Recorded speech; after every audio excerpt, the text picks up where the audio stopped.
Une des vidéos les plus controversées que j'ai jamais faites est sans aucun doute le défi du Coran. Ça commence à devenir vraiment ennuyeux. C'est comme si quiconque voulait devenir célèbre ou se faire un nom, la première chose qu'il faisait, c'était de faire une vidéo sur YouTube sur le côté maléfique de l'islam ou sur le prophète maléfique de la guerre, l'islam, la religion de la paix.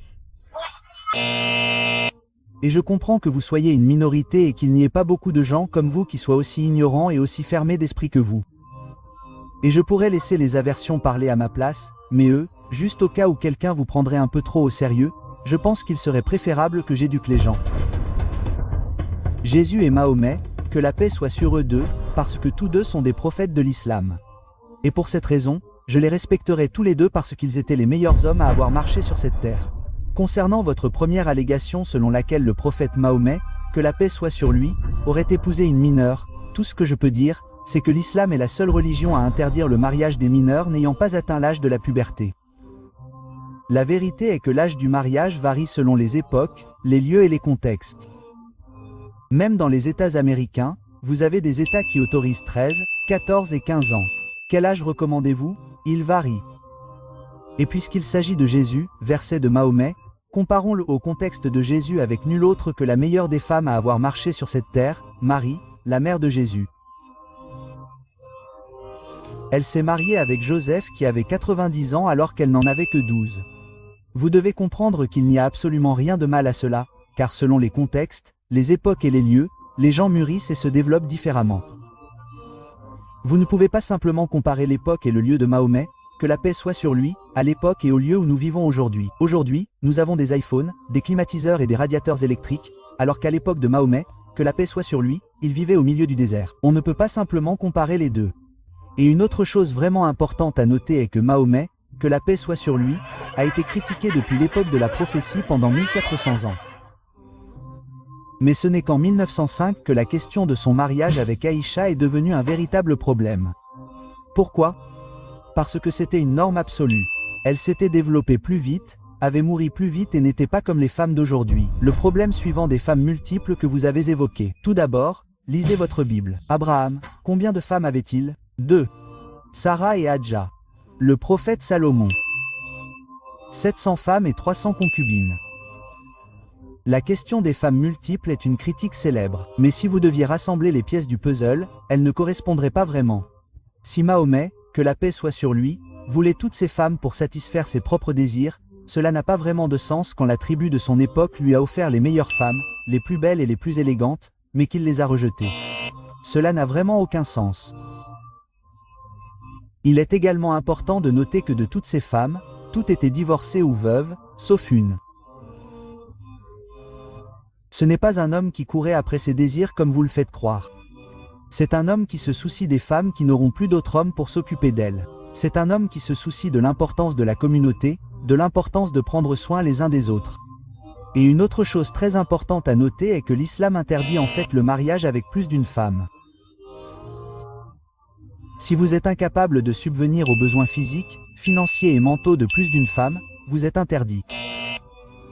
Et même si vous en êtes capable, si vous avez les moyens financiers et si vous êtes physiquement capable de subvenir aux besoins de plus d'une femme, il vous est interdit de le faire si vous ne savez pas comment les traiter équitablement.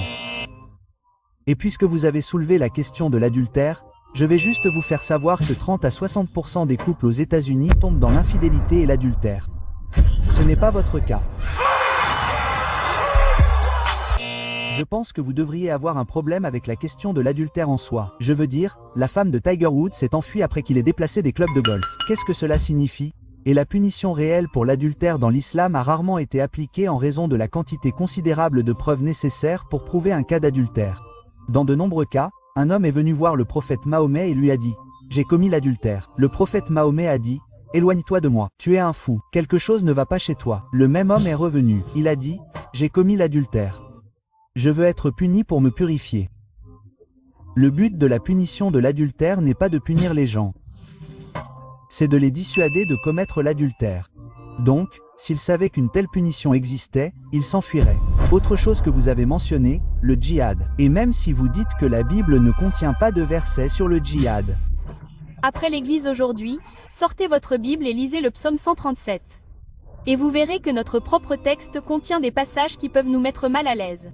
Et l'islam enseigne également le djihad. Et nous ne le dédaignons pas. Contrairement à ce que vous avez dit, Mahomet, qui n'a jamais été torturé ou persécuté, n'a jamais été persécuté. Les compagnons de Mahomet ont été sévèrement torturés. Souméaïa, une compagne de Mahomet, que la paix soit sur lui, a eu une lance plantée dans ses parties intimes simplement parce qu'elle croyait en Allah, croyait au Dieu unique. Baal, le premier homme noir à accepter le message de l'islam.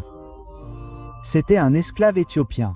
Il a accepté le message de l'islam et on lui a accordé des droits à une époque où il n'y en avait pas pour son peuple. Il a été torturé pour cela. Même aux États-Unis, ces personnes n'ont même pas eu de droits avant il y a 100 ans. Les Noirs n'étaient même pas considérés comme des êtres humains. Après de nombreuses années de patience, après de nombreuses années de persécution, après de nombreuses années de torture, Allah a finalement donné la permission à Mahomet de se battre. Bien sûr, nous pouvons lui tendre l'autre joue, mais cela n'aurait fait que provoquer la mort de nombreux musulmans. L'islam lui a donc donné le droit de se défendre.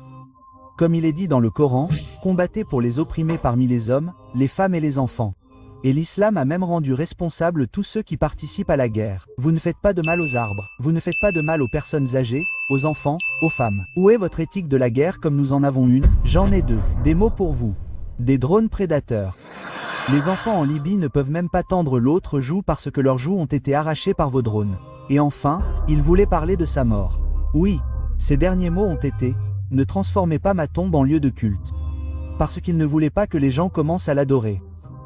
Parce que le message de l'islam n'a jamais été de faire de Mahomet un dieu ou de le louer excessivement. Quand Mahomet, que la paix soit sur lui, est mort, les compagnons ne pouvaient plus marcher, ils ne pouvaient plus parler, ils ne pouvaient plus se parler entre eux, ils étaient tellement bouleversés. Certains d'entre eux ont dû nier qu'il était mort parce qu'ils n'arrivaient pas à y croire.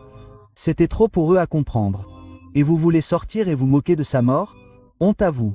Dans notre religion, il est interdit, totalement interdit de se moquer de la croyance de quelqu'un d'autre. Et vous voulez vous moquer de la nôtre? Cela montre quelles sont vos valeurs. Et tous ceux qui ont dû regarder cette vidéo, je suis désolé que nous ayons dû traverser cela. Mais nous devons vraiment montrer au monde qui était vraiment Mahomet, que la paix soit sur lui. Il n'avait rien à voir avec ce qu'ils disent. Au contraire, il était le meilleur des hommes à avoir marché sur cette terre. Et si vous lisez son livre par vous-même, lisez sa vie, lisez. Vous verrez par vous-même quel genre d'homme était Muhammad, que la paix soit sur lui.